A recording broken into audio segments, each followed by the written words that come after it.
सगळं ठीक आहे ना? तसं नाही म्हणता येणार, कारण ते प्रचंड मानसिक तणावाखाली आहेत. मी त्यांना एक सिडेटिव्हचं इंजेक्शन दिलंय, त्यामुळे त्यांना काही काळ शांत झोप लागेल, पण नंतर त्यांची खूप जास्त काळजी घेण्याची गरज आहे. आणखीन आमच्याकडून आम्ही काय करू शकतो असं? माझ्या मते तुम्ही एखाद्या सायकियाट्रिस्टचं ओपिनियन घ्यावं. म्हणजे? मानसोपचार तज्ञ. ठीक आहे, काही हरकत नाही, मीच एखादा सायकियाट्रिस्ट रेफर करतो. ठीक आहे? तुला एक माहितीये, शिंक आली ना की सर्दी होते आणि खोकला झालाय हे खोकून कळतं. बरं, आणि ताप आलाय हे अंगाला हात लावलं की लगेच कळतं.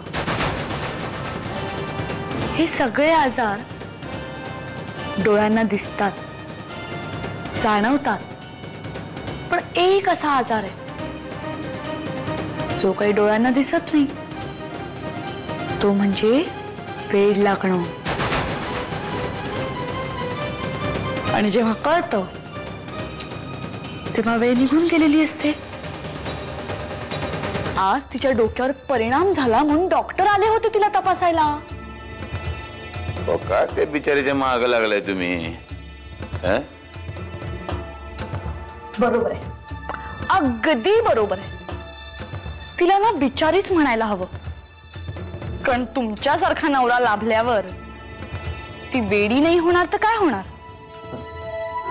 मी असं ठरवलंय की यायला काय डोकं बिकं फिरलं काय? बाईंच काय बडबडते? हा परशु, नरसिंहाचा धाकटा भाऊ,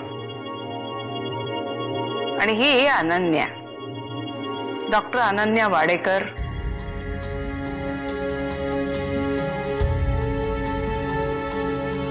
अच्छा, यायचंय डॉक्टरीन बाई.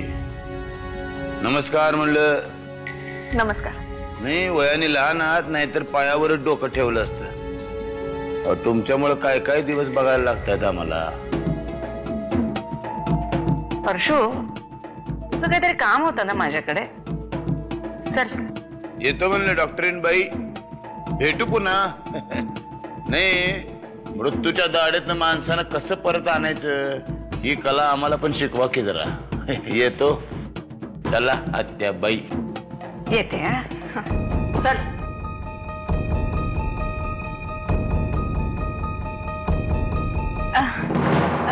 चला ना, तुम्हाला गच्ची दाखवते, फार छान वातावरण असतं तिकडे.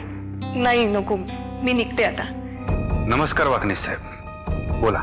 तमाशा तुम्ही करून गेलात मोरासकर साहेब, त्यामुळे तुम्ही बोलायचं. मला वाटलंच होतं तुमचा फोन येणार म्हणून. सुमित्रा वहिनी साहेबांशी तुम्ही काय बोललात? माफ करा, ती माहिती आम्ही तुम्हाला नाही देऊ शकत. Good night.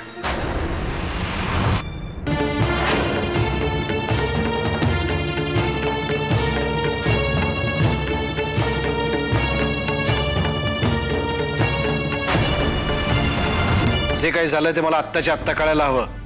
मग ऐक, त्या इन्स्पेक्टर मोरासकरचं काहीतरी करायला हवंय. त्याच्यामुळेच हा सगळा घोळ झालेला आहे. तो सुमित्राशी काहीतरी बोलला आणि त्याचंच टेन्शन घेतलंय तिने. मोराजकर बोलला काय? आणि सुमित्राशी बोलायचा काय संबंध? अरे सुमित्राच काय, गणेशला पकडून नाही नेलं म्हणजे मिळवली. नरसिंहा, तूच बघ बाबा काहीतरी. माझ्यावर विश्वास ठेवा, मी त्या इन्स्पेक्टरला काहीही सांगितलेलं नाही, आणि तरी तुम्हाला खोटं वाटत असेल ना तर मारून टाका मला. हे नाटक नाही करायचं. उद्याचं बारस संपलं की या कार्टीला उचलायचं, महिनाभर तरी जाऊन बसायचं तिकडे रमावतीला. इथं दिसली नाही पाहिजेस तू मला. मी झोपू का जरा शांत? कारण तुम्ही सतत असं बोलत राहिलात ना की मला स्वप्नातही तेच दिसतं.